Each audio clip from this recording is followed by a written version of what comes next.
Ok តើបងប្អូនអរគ្នានេះខ្ញុំមានម៉ាស៊ីន spinning មួយប្រភេទនេះបាទជាប្រភេទម៉ាស៊ីន brand របស់ក្រុមហ៊ុន WPE បាទរូបក្បាលត្រីហើយឈ្មោះវាគឺ K-bar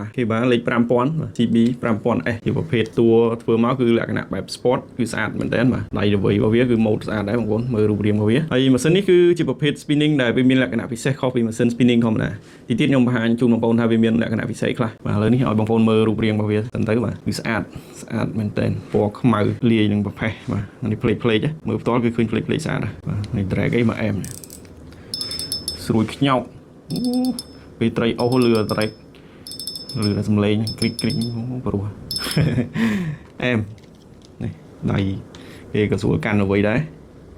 គឺនេះជាប្រភេទម៉ាស៊ីនណាដែលមានក្រុមហ៊ុនត្រឹមត្រូវហើយគុណភាពវាគឺអែមហើយនេះមានទាំង QR code មានទាំងអីទៀតបាទរូបក្បាលមន្ត្រីតំណាងឲ្យភាពអំណាចស្អាត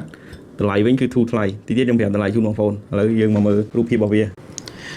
បាទនេះបងប្អូនឥឡូវខ្ញុំឲ្យបងប្អូនមើលរូបភាពម៉ាស៊ីននេះឲ្យចិត្តបាទនេះឈ្មោះរបស់វា brand បាទ WPE នៅលើ spool ហ្នឹងក៏មានដែរនេះស្អាតក្រុមហ៊ុននេះ design ម៉ាស៊ីនមកគឺស្អាតបាទនេះ track របស់គេព្រោះហ្មងលើសលេងបាទអានេះវាមានកាយរបស់វាបាទបិទបើក roller នេះបាទអានេះទៅមុខរហូត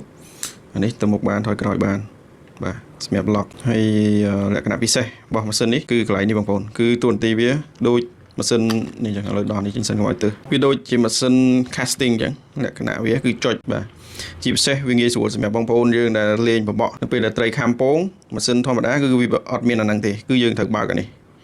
អញ្ចឹងពេលខ្លះរាវខុសរាវត្រូវបើកអាកាយហ្នឹងបើកអាកលឹះ roller វាហ្នឹងនេះ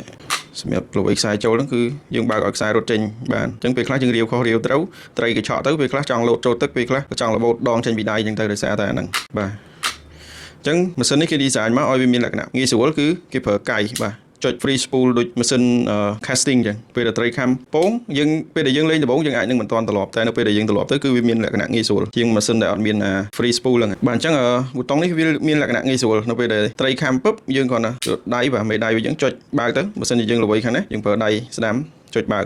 សិនជាយើងល្វីដៃខាងឆ្វេងយើងប្រើដៃមេដៃខាងឆ្វេងចុចបើកវាបាទចុចចុះទៅក្រោមទៅវាបើកឲ្យ spool របស់យើងនេះគឺវាវិលបាននេះឃើញទេ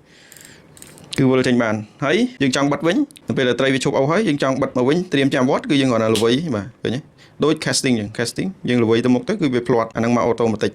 កាយវាហ្នឹងបាទហើយយើងចង់ឲ្យ spool របស់យើងនេះនៅពេលដែលយើងចុចទៅ spool យើងដើរធូរប៉ុណ្ណាគឺយើងអាចសេរីបាននេះនៅគូតក្រមនេះយើងមួលទៅរឹតឲ្យតឹងគឺវា spool យើងតឹងដែរតែវាមាន drag នេះឃើញទេហើយយើងចង់ឲ្យវាធូរយើងបធូរវាធូរទៅបាទអញ្ចឹងអានេះក៏វាធូរទៅតាមហ្នឹងដែរឃើញទេ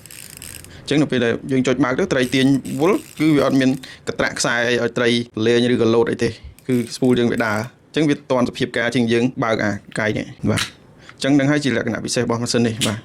ហើយយើងល្វីធម្មតាមកកាយវាលោតអញ្ចឹងវាអត់ពិបាកអីហ្មងទេបងប្អូនវាពិបាកដល់ពេលយើងលេងដំបូងតិចតែពេលដែលយើងលេងស៊ាំទៅគឺវាស្រួលហើយវាបង្កលក្ខណៈងាយស្រួលឲ្យយើងអញ្ចឹងជាលក្ខណៈពិសេសរបស់ម៉ាស៊ីននេះបាទហើយតម្លៃវាបញ្ជាក់ជូនបងប្អូនទៅហើយគឺត្រឹមតែ$25ទេបាទរូបរាងប៉ុណ្ណេះស្អាតប៉ុណ្ណេះតម្លៃ$25គឺវាមិនគួរជឿវាគួរតែតម្លៃរបស់វាថ្លៃជាងហ្នឹងអាច$30ទៅ$40អញ្ចឹងទៅតែតម្លៃវាត្រឹមតែ25គឺខ្ញុំគិតថាវាសមរម្យនឹងបងប្អូនពិចារណាទិញយកទៅប្រើហើយបាទហើយកម្លាំងទប់របស់វាអាចបានទៅដល់8គីឡូអានេះតាមតែក្រុមហ៊ុនគេប្រាប់មកដែរទេខ្ញុំអត់ទាន់បានយកទៅតេស្តលេងជាក់ស្ដែងទេអញ្ចឹងគឺ